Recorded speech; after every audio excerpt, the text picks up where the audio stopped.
That's my maple. I'm just messing with you.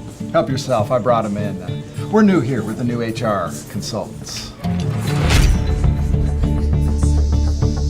They have a lot of names, but they're really union busters. They're here to convince workers that they don't need a contract, even though they signed one when the company hired them. Their type usually makes big money, up to $600 an hour. As soon as a petition to organize was filed with NLRB, their firm was on the move to undermine unionizing efforts. They get paid more, so the workers won't. I've worked on campaigns where union busters made over $250,000, all for just a few weeks' work. They have two strategies: create division and spread misinformation. Their plan of attack is simple: divide and conquer. First, they go after everyone in what are called captive audience meetings. Then they divide the workers into smaller groups. And finally, they'll target individuals, sowing doubt, undermining unity. It's about control. When workers form a union, employers lose complete control over the workforce.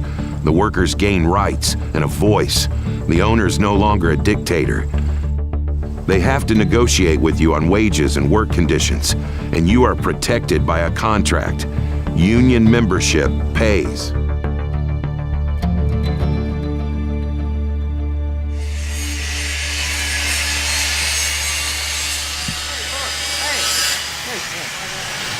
We gotta go to some meet they just called.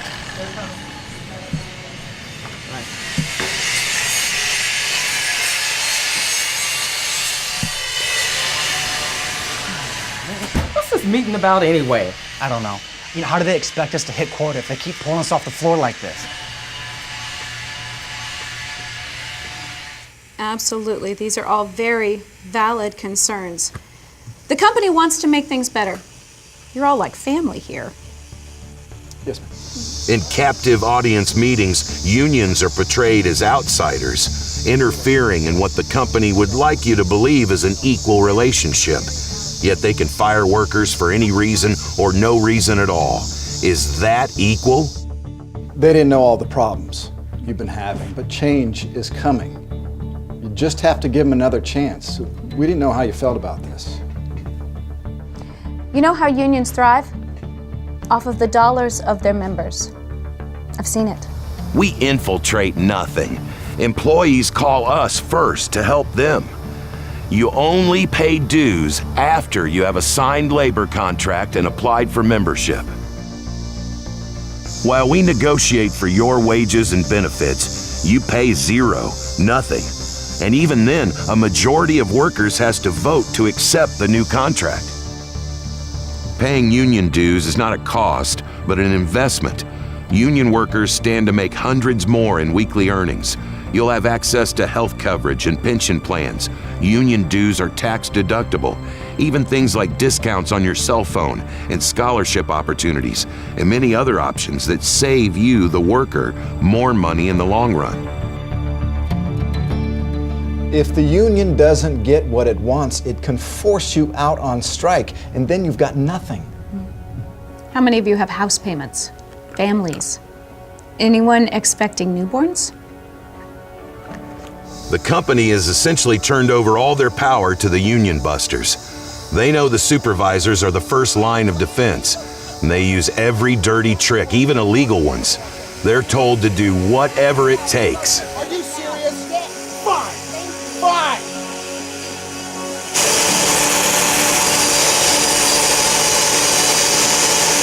Hey, let me talk to you for a second. So how many you got so far? I got 3 more after this one. What's up? I hear you got a little one on the way. Yeah, 3 months. It's amazing how much things can change in 3 months. More even. Hey, you think about this vote coming up on Friday. Benefits, wages gone like that. Whole staff laid off because the union can't decide on a contract. We lose our benefits, what are you gonna do? Union busters often say you'll start from scratch, that you could lose everything. But the U.S. Supreme Court has ruled Once employees choose a union, their employer cannot make any changes to wages, benefits, or other terms of employment without bargaining with the employee's union. When an employer threatens loss of existing benefits, they're lying. The law says they must bargain in good faith. Saying the Boilermakers can force you out on strike is another lie. Striking is a big deal. It's a last resort. Over 99% of Boilermaker contracts are resolved without a strike. That includes first contracts. Boilermakers can't force you to strike. It's a vote of the members at the local level, the people you work with. That's written in the Boilermaker Constitution. The company may warn of repercussions, job loss, even closure, but such threats put into action are illegal. You think about your family when you vote this Friday. The goal is simple, to scare the worker into voting against their union, their voice. All of a sudden, the company will seem to care about what you think and how you feel. It's funny how they start to care once the workers talk about forming a union. The union wants the company to be successful and profitable and share those gains with you, the workers. For years, union members have taken home almost $200 more a week compared to the non-union workers in their industry. You deserve a fair share of the wealth you helped create. Hope I'll see you tonight. Yeah, maybe.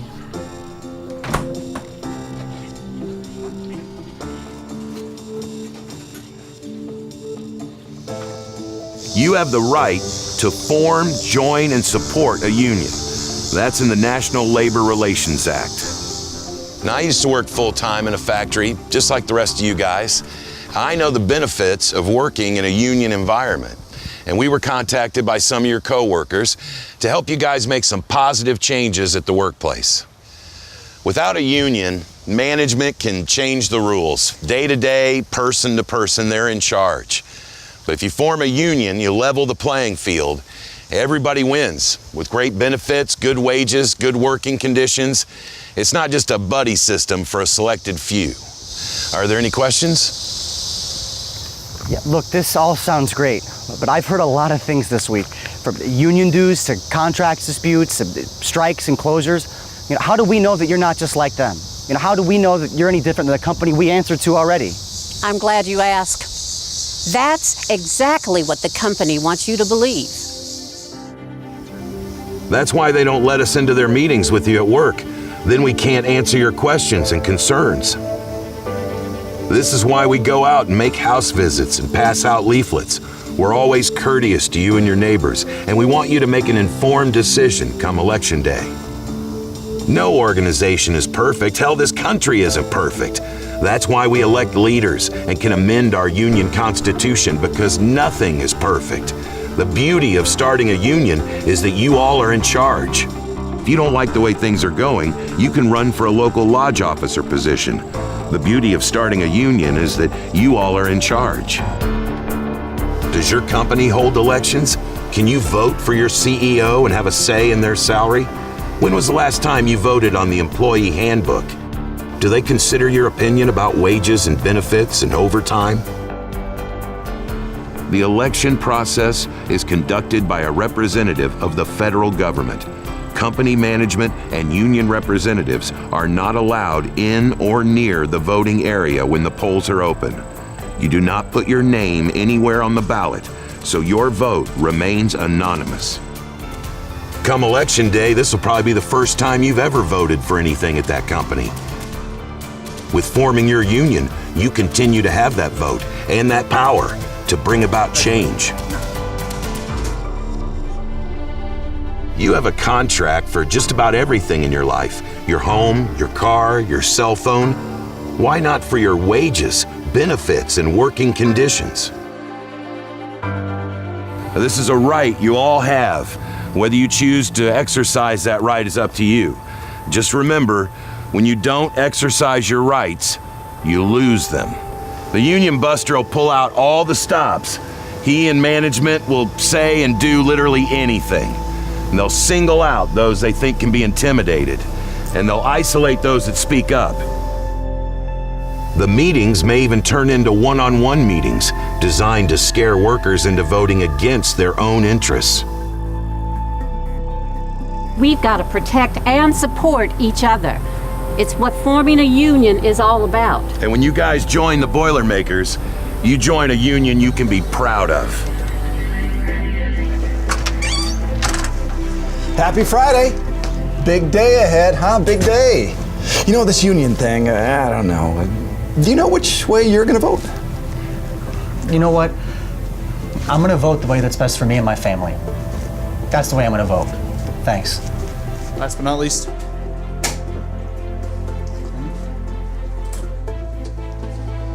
Looks like everybody on my list. Let's go. Okay.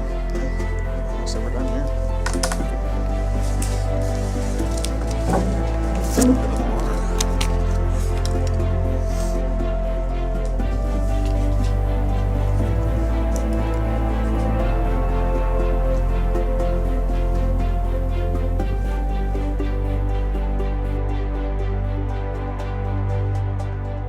My dad worked in private sector all of his life, and I didn't really have any union experience prior to becoming unionized with the Boilermakers.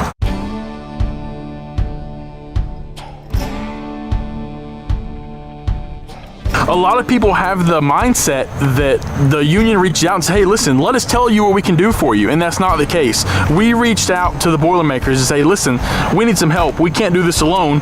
And help us. What can you do for us to move us through this process? So when we reached out to your organizers, Jody and Bobby, then they come and they educate you on what needs to happen next or what the process entails. When the union busters come in, they told us, they said, you know, the 7% of America is unionized and they're destroying the workforce. They're going to cause you to go on strike. They're going to cause you to have plant shutdowns and all these things that are uncalled for. And they're going to slow business down.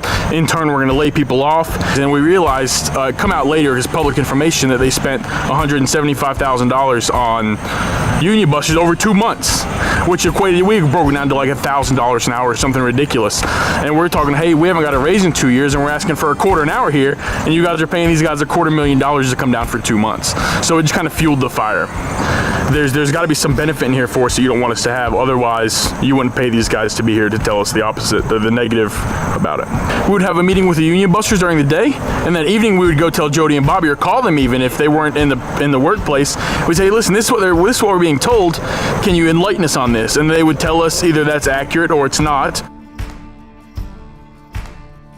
Absolutely, the supervisors are getting coached, and they would come down on the floor and they would right out ask you how you were voting. Of course they can't tell you which way to vote, but they would always say, hey, I hope you make the right decision. And then when we question them, well, if this is how you feel about it, let's let our organizers from the union come in. You guys can sit on the opposite side of the table and let's talk about it. Let's hear you guys discuss it, because you want us to be educated. However, you're only giving us half of the education. You're not showing us both sides of the table. I can't tell you how many supervisors I had when I was wearing a Vote Yes shirt. They would come by and say, hey, I really hope you reevaluate your decision you're making here, because this is going to affect all of us, not just you solely. And my response to that was, well, of course I know this is going to affect all of us. I'm trying to do you guys something positive here. You just might not know it yet. But as it went on, they kind of got wore down by our questions and our responses, and they realized that we were more educated than they originally thought. The vote was 100 to 88. Everybody welcomed us with open arms. We received such a warm welcome, handshakes, hugs from everybody. Hey man, we're proud of you guys. And it was incredible to see that. We're very close on the contract, and we plan to vote very soon, within the next several weeks. I was nominated and elected president of the local, and I have a great team with me, and I was aware of the positive things we were doing. There's no more unfair practices, and anything that we do feel is unfair, we question it and grieve it, and it's handled accordingly. We're seeing a lot more answers to our questions, and we're not running into near as many issues of people not being treated fairly. We knew we had done something great, however, we just didn't realize how great it was. We've made a step to the future, not only to organize in the South, but also to organize in a right-to-work state. But we're here as the Boilermakers and all the other unions across America is to take our middle class back. Absolutely, I think it was worth it. I wouldn't have done anything different if I could do it again.